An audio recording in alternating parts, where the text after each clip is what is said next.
Nishapur के अजीम व अरीज शहर के बीचों बीच सफ़ेद संगे मरमर से बना एक महल था, जिसे देखकर लगता था कि सूरज की रोशनी भी इसके कदमों में रुककर सलाम करती हो। ऊंची फसलें, दाएं बाएं खड़े सोने के नक्शी दरवाजे, सब कुछ एक ही बात की गवाही देते थे। तितलियों की तरह उड़ते परिंदे और हर तरफ चहलकदमी करते मुहाफिज। ये बादशाह बहराम का महल है। बादशाह बहराम अपने इंसाफ, सख्ती और तदब्बर के लिए पूरे मुल्क में मशहूर था। लोग कहते थे कि इसकी आंखों में वो रोशनी है जो झूठ को पल भर में बेनकाब कर देती है। लेकिन आज इसके चेहरे पर एक अजीब सी बेचैनी थी। वो महल के सहन में टहल रहा था, कभी हाथ पुश्त पर बांध लेता, कभी आसमान की तरफ देखने लगता। फरीद ने पूछा, बादशाह सलामत, आप परेशान दिखाई देते हैं, क्या कोई फिक्र लाहक है? जहाँ पनाह मुझे बताएं। बादशाह ने सांस ली, जैसे किसी भारी सोच ने दिल में जगह ले ली हो। मुझे कई दिनों से एक ही ख्वाब दिखाई देता है फरीद। कैसा ख्वाब जहाँ पनाह? अगर इजाज़त हो तो पूछूं?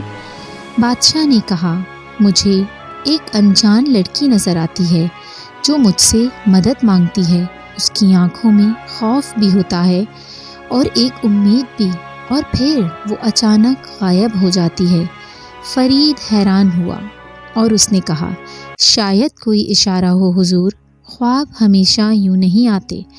बादशाह ने आह भरी, या शायद कोई आने वाली आजमाइश का पैगाम हो, शायद किसी की फरियाद, किसी की पुकार हो।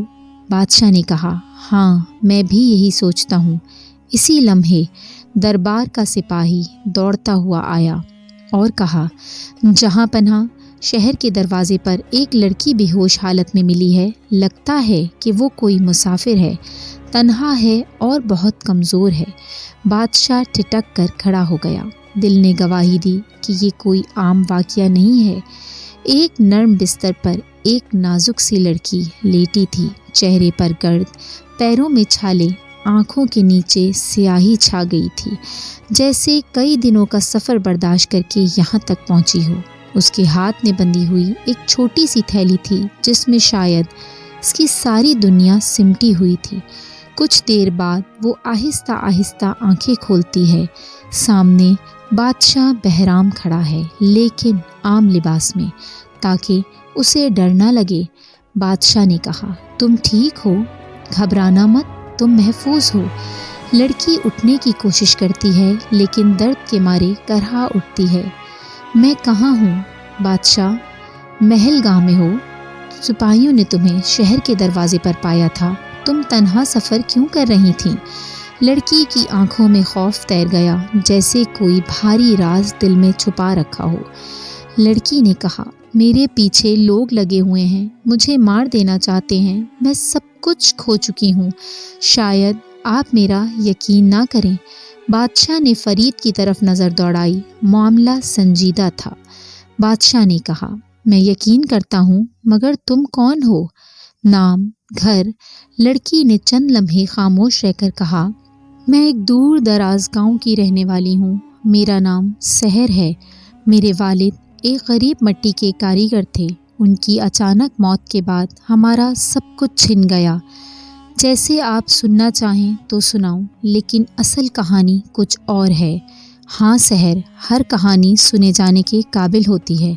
बादशाह ने नरमी से जवाब दिया। सहर बताने लगी, मेरे वालिद बहुत मेहनती थे। इनके हाथों में अजीब सा जादू था। मिट्टी से बने हुए उनके बर्तन, चिराग और खिलौने पूरे इलाके में मशहूर थे। लेकिन इन्हीं चिरागों में एक चिराग ऐसा था जो आम नहीं था। वो अमानत का चिराग कहलाता था, जिसके बारे में कहा जाता है कि वो जिस घर में हो वहाँ बरकत और हिफाजत रहती है। एक कदीम चिराग, मेरे वालिद इसे हमेशा संदूक में बंद रखते थे। कहते थे कि ये चिराग हमारे ख़ानदान को नस्लों से मिला है, इसे कई गलत हाथ नहीं जाना चाहिए। एक ताजिर, जिसका नाम रफ़ीक था, इस चिराग के पीछे पड़ गया। इसे यकीन था कि चिराग में कोई छुपा ख़जाना है, लेकिन मेरे वालिद ने इसे इनकार किया तो रफ़ीक ने धमकी दी, پھر ایک رات میرے والد اچانک بے ہوش ہو گئے۔ 2 دن بعد ان کا انتقال ہو گیا۔ ہمارے گھر میں چور گھس آیا، سارا گھر الٹ پلٹ گیا، لیکن چراغ پھر بھی نہ ملا، کیونکہ وہ چراغ میرے والد نے مجھے اپنی موت سے 1 دن پہلے دے دیا تھا۔ سحر نے اپنی تھیلی کھولی اور وہ پرانا چراغ نکالا، مٹی سے بنا، سادہ لیکن عجیب شان والا۔ فرید نے حیران ہو کر بادشاہ کی طرف دیکھا۔ بادشاہ نے کہا، اور تم بھاگ کر یہاں کیوں آئیں؟ سحر نے کہا، کیونکہ رفیق نے میرے پیچھے آدمی لگا دیے ہیں، وہ یہ چراغ چاہتا ہے۔ میرے گاؤں والوں نے میرا ساتھ چھوڑ دیا ہے۔ میں بھاگتی بھاگتی یہاں تک پہنچی ہوں کہ شاید بادشاہ کے شہر میں کوئی میری فریاد سن لے۔ سحر کی آواز ٹوٹ گئی۔ بادشاہ کے دل میں عجیب سی کسک اٹھی۔ اسی لمحے اسے اپنا خواب یاد آیا، وہی مدد کی پکار، وہی لڑکی۔ بادشاہ نے فیصلہ کیا کہ سحر کی حفاظت اس کا فرض ہے۔ وہ دربار میں بیٹھا، سامنے سحر کھڑی تھی، محلاتی سپاہی چوکس تھے۔ بادشاہ نے کہا، سحر، یہ چراغ اب ریاست کی تحویل میں رہے گا، مگر تمہاری ملکیت قائم رہے گی۔ تمہیں مکمل تحفظ دیا جائے گا اور رفیق جیسے لالچی انسان کو قانون کے کٹگرے میں کھڑا کیا جائے گا۔ سحر کے چہرے پر پہلی بار سکون کی لکیر آئی، مگر فرید دھیرے سے بولا، یہ کھیل شاید اتنا سیدھا نہیں۔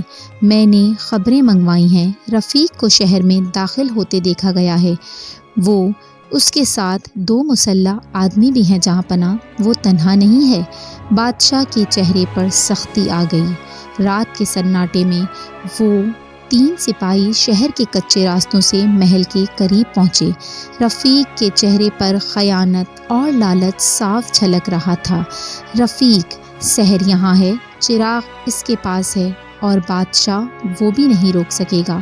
مجھے وہ چراغ چاہیے، جان جائے یا لینی پڑ جائے۔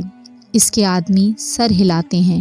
انہیں ذرا بھی اندازہ نہیں تھا کہ سپاہی پہلے ہی گھات میں تھے۔ سحر سو رہی تھی کہ اچانک چھت پر قدموں کی آواز آئی۔ وہ چونک کر اٹھ بیٹھی اور چاندنی میں 3 سائے اترتے دکھائی دیتے ہیں۔ سحر ڈر کے مارے چراغ کو سینے سے لگاتی ہے۔ اسی لمحے دروازہ کھلتا ہے۔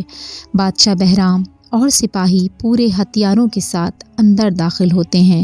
بادشاہ کہتا ہے، رفیق، سر جھکا دو، یہ بچی کمزور ہو سکتی ہے مگر ظلم کے سامنے اکیلی نہیں۔ رفیق نے طنزیہ ہنسی، میں تو بس اپنا چراغ لینے آیا ہوں، یہ میرا حق ہے بادشاہ سلامت۔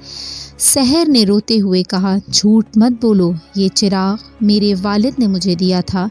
رفیق نے اس کا ہاتھ جھٹکا، یہ میرا حق بنتا ہے، وہ چراغ میں نے خریدنے کا وعدہ کیا تھا۔ بادشاہ آگے بڑھا، امانت خرید و فروخت کا سودا نہیں ہوتی۔ جس چیز کو کسی نے محبت اور ذمہ داری کے ساتھ اپنی اولاد کے سپرد کیا ہو، وہ دنیا کی کسی قیمت سے زیادہ قیمتی ہوتی ہے۔ رفیق غصے سے تلوار کھینچ لیتا ہے۔ سپاہیوں اور رفیق کے آدمیوں کے درمیان جھڑپ شروع ہو جاتی ہے۔ فضا میں خوف، گھومتے سائے، تلواروں کی جھنکار، آخر کار رفیق قابو میں آ جاتا ہے۔ شہر بھر جمع تھا۔ رفیق کو بیڑیاں پہنا کر لایا گیا۔ بادشاہ بہرام نے فیصلہ سنایا، رفیق، تم نے لالچ میں آنکھیں اندھی کر لیں، ایک یتیم لڑکی کو دھمکایا، اس کے باپ کی امانت چھیننے کی کوشش کی اور ریاستی امن کو خطرے میں ڈالا۔ تمہیں قانون کے مطابق سزا ملے گی، مگر اس سزا کے باوجود میں چاہتا ہوں کہ تمہیں اپنی غلطی کا احساس رہے کہ امانت طاقت سے نہیں لی جاتی، کردار سے حاصل ہوتی ہے۔ سحر کی آنکھوں سے آنسو بہنے لگے۔ یہ آنسو ڈر کے نہیں، انصاف کے تھے۔ کچھ دنوں بعد سحر محل کے باغ میں بیٹھی تھی۔ اس کے چہرے پر پہلی بار زندگی کی روشنی لوٹ آئی تھی۔ بادشاہ بہرام چلتے ہوئے اس کے پاس پہنچا اور کہا، سحر، چراغ اب بھی تمہارے پاس ہے، مگر اگر چاہو تو میں اسے ریاستی خزانے میں رکھوا سکتا ہوں تاکہ کوئی اسے نقصان نہ پہنچا سکے۔ سحر نے چراغ کو محبت سے سہلایا اور کہا، میرے والد کہا کرتے تھے کہ چراغ میں کوئی جادو نہیں، اصل جادو اس شخص کی نیت میں ہوتا ہے جو اس چراغ کو देखकर उसकी हिफाजत करता है। मैं चाहती हूँ ये चिराग मेरे पास ही रहे, क्योंकि मुझे लगता है कि अब मैं किसी के खौफ में नहीं जी रही। आप मुझे हिम्मत दें। बादशाह ने मुस्कुराकर कहा, गुजरना तुमने था, तुमने खुद हिम्मत दिखाई है सहर, मैं बस एक दरवाज़ा बना तुम्हारे लिए। सहर ने पहली बार दिल की गहराई से मुस्कुरा कर कहा, आप मेरा यकीन लौटाया है, शुक्रिया। अमानत एक ऐसी चीज़ है जिसे ताकत, लालच या धोखे से हासिल नहीं किया जा सकता। सिर्फ दिल की सच्चाई और किरदार से हिफाजत की जाती है।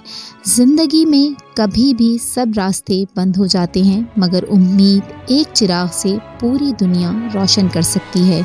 इंसाफ देर से ही सही, मगर आता ज़रूर है। यकीन हमेशा रोशनी देता है, चाहे हालात कितने ही तारीक क्यों ना हों। दोस्तों, इस कहानी से हमें एक बहुत अहम सबक मिलता है कि अमानत कभी ताकत, धोखे या लालच से नहीं ली जा सकती, सिर्फ सच्चाई और किरदार से महफूज रहती है। इंसाफ चाहे देर से आए, मगर आता ज़रूर है। जब सब रास्ते बंद हो जाएं, तो उम्मीद का एक चिराग आपकी पूरी ज़िंदगी बदल सकता है। और सबसे बढ़कर हिम्मत वो ताकत है जो कमज़ोर तरीन इंसान को भी मजबूत बना देती है। अगर आपको ये कहानी पसंद आई हो तो इस वीडियो को लाइक, शेयर करना ना भूलिएगा। कमेंट्स में अपनी राय का इजहार ज़रूर करें। अगर आपको हमारी कहानियाँ अच्छी लगती हैं तो हमारे चैनल को सब्सक्राइब करना ना भूलें और घंटी का बटन दबाएं, ताकि नई आने वाली कहानियाँ आप तक फ़ौरन पहुँच सकें। आपकी मोहब्बत और सपोर्ट हमें मज़ीद ऐसी खूबसूरत सबक आमूज़ कहानियाँ बनाने का हौसला देती है। अल्लाह नेगेबान। अल्लाह हाफ़िज़।